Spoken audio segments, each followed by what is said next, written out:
here in America like to think we own the monster truck segment, but apparently we're not alone. So what's gonna happen is the brand new Ford Bronco Raptor is gonna race the Jeep Wrangler 392 to see who earns the right to defend America against the foreigners.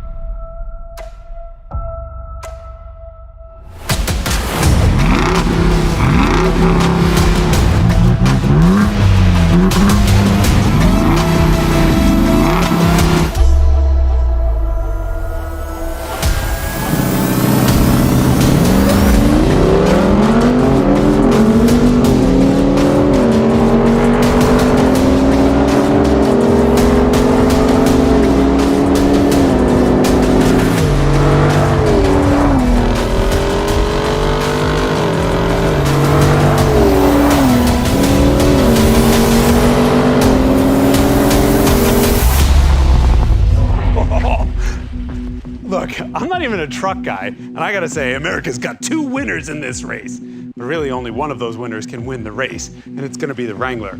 The Wrangler 392 has a 391 cubic inch V8, and it makes 470 horsepower. Not to oversimplify things, but 470 horsepower apparently beats 418.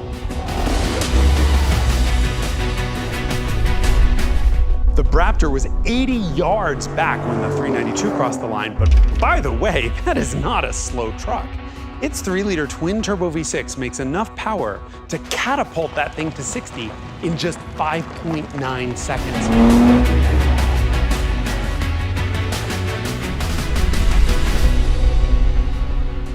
Not bad for a 5,700-pound barn door. By the way, in the real world, you put that thing up against something like a Lamborghini Countach, my money's on the Raptor, even though the 392 would leave them both for dead.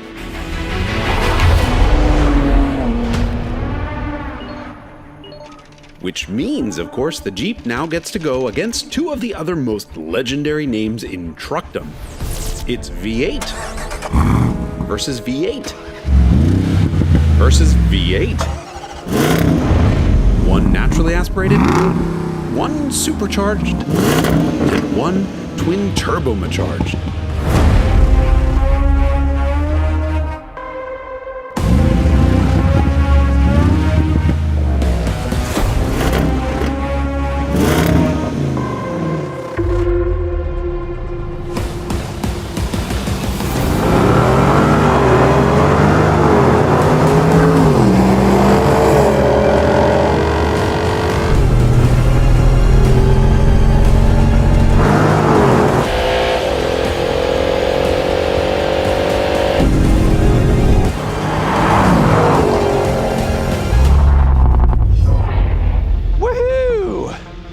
There is a replacement for displacement, as you know, and it's turbochargers. And so you have to work against the G63's turbo lag off the line.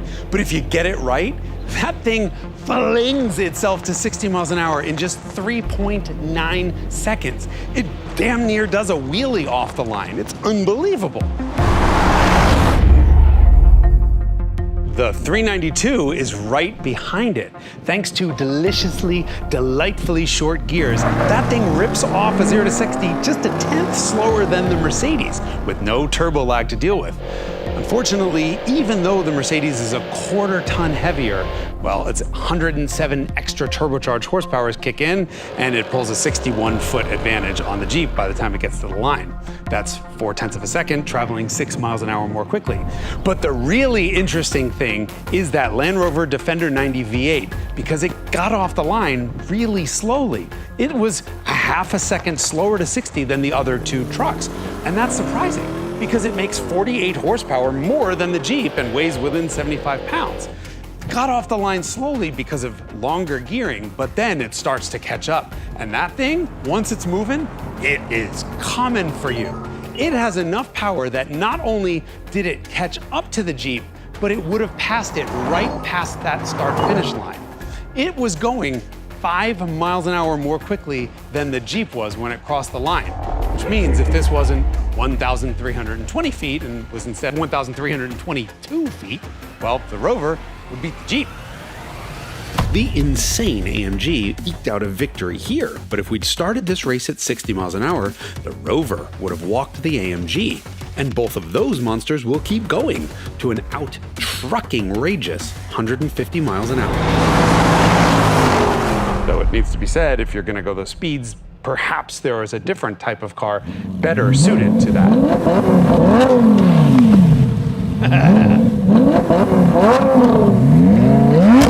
Oh yeah.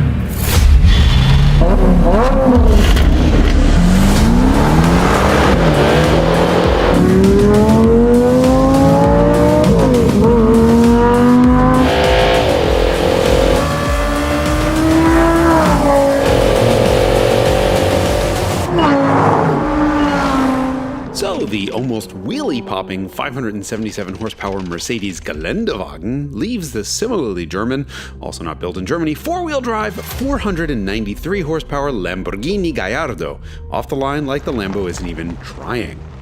And although the magnificent noises of that screaming V10 win the sound competition for the day, the Lamborghini just barely is able to catch the AMG by the end of the quarter mile.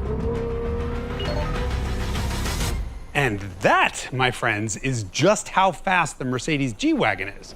And by extension, the Jeep Wrangler 392 and the Land Rover Defender D90 V8, because they were effectively right behind it. Well, the Braptor? Put it this way, if this race had happened off-road, we would have a clear winner, especially because the drivers of all the other cars would be killed instantly trying to keep up with this thing.